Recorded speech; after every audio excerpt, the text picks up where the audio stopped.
তো বন্ধুরা ফাইনালি আজকে চলে আসে সমুদ্রের সাথে দেখা করতে। অনেকদিন আশা ছিল, মানে দাদার সাথে দেখা করবো, কবে বাড়ি আসবে, কবে দেখা করি। দাদার ভিডিও 1 বছর ধরে দেখতেছি আমি, আজকে আসাটা পূরণ হলো, দাদাকে সামনাসামনি দেখলাম, খুব ভালো লাগলো। আর দাদা কিছু বলো, কবে বাড়িতে আসছো? নমস্কার সবাইকে, আমার নাম শম্ভু, আমি পশ্চিমবঙ্গ জেলা উত্তর দিনাজপুর। বাড়ি আমার তাহিরপুর। সেই জায়গা থেকে সম্পূর্ণ ভারত যাত্রা করছিলাম। 3 ফেব্রুয়ারি 2025-এ নিজের জার্নি শুরু করি।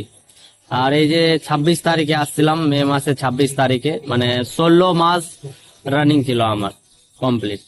আর দাদা কথা কথা মানে ঘুরছো, মানে কয়টা ধাম পূরণ করছো, ওগুলা একটু নামগুলা বলে দাও। 12 জ্যোতির্লিঙ্গ, 4 ধাম। উপর থেকে বলে দিচ্ছি: কেদারনাথ, কাশী বিশ্বনাথ, সোমনাথ, নাগেশ্বর, মহাকালেশ্বর, উজ্জैन, ओंकालेश्वर, कृष्णेश्वर, त्र्यंबकेश्वर, भीमाशंकर, रामेश्वरम, श्रीशैलम, मल्लिकार्जुन और একটা লাস্টে বৈদ্যনাথ। 12 জ্যোতির্লিঙ্গ আর 4টা ধাম যে বড় আমাদের ভারতে আছে। উত্তরাখণ্ডে একটা আছে বদ্রীনাথ, গুজরাটে আছে দ্বারকা, তামিলনাড়ুতে আছে রামেশ্বরম, আর উড়িষ্যাতে আছে জগন্নাথপুরী। আর সাথে আমি 21টা রাজ্য কমপ্লিট করে দিয়েছি। বিহার থেকে নিয়ে কাশ্মীর, কাশ্মীর থেকে কন্যাকুমারী, কন্যাকুমারী থেকে নিজের পশ্চিম বাংলা। 21টা, এটা নিজের রাজ্য নিয়ে 22টা রাজ্য। আর শুনতে পারলে দাদা মানে কত জায়গায় ঘুরছে, আর দাদা কোন স্টেডিয়াম চালায় ঘুরছে সম্পূর্ণ জায়গায়, মানে মানে অল ভারত আর কি বলা চলে, অল ভারত। আর আমাদের ভারতে প্রথমবার, মানে ফার্স্ট দাদা, মানে প্রথম ছেলে আমাদের ভারতের পূরণ করছে। মানে আমি প্রথম ছেলে যে স্কেটিং নিয়ে ভারত যাত্রা করেছি। বাকি অন্য অন্য গাড়ি বাইক তারা নিয়ে করেছে, হ্যাঁ। তবে স্কেটিং নিয়ে আমি পশ্চিম বাংলার প্রথম ছেলে। আর দাদাকে তোমরা কারা কারা চিনো অবশ্যই কমেন্টে জানাবা। দাদা কিন্তু এমনিও প্রচুর ফেমাস আছে বর্তমান। আর দাদাই মানে আগের ভিডিও গুলাতে বলে রায়গঞ্জ থানা এবং তারপরে বাড়ি, তার জন্য কিন্তু বিশেষ করে তার জন্য দাদা, না দাদা আমাদের আশেপাশের ছেলে, তার জন্য দাদার প্রত্যেকটা ভিডিও আমি কিন্তু দেখি। আর তোমরা কারা কারা দাদা ভিডিও দেখছো অবশ্যই বলবা।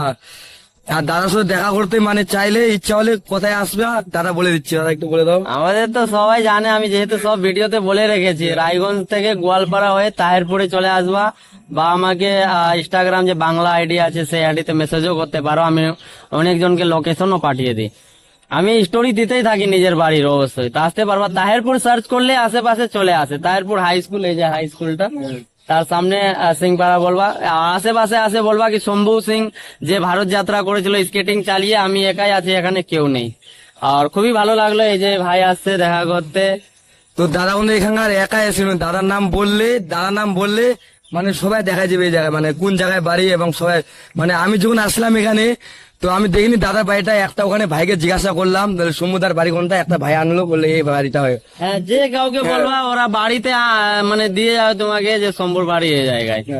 তো আসো, জানি একটা যারা যদি দেখা করতে চাও, আমি আছি বর্তমানে। আর আমাদের এখানে আজকে কীর্তন হচ্ছে, ওই জন্য মনে হয় আওয়াজের প্রবলেম না। ঠিক আছে, চলো। হর হর মহাদেব। জয় হিন্দ, জয় হিন্দ, জয় ভারত। আবার দেখা হবে নেক্সট ভিডিওতে। Bye bye.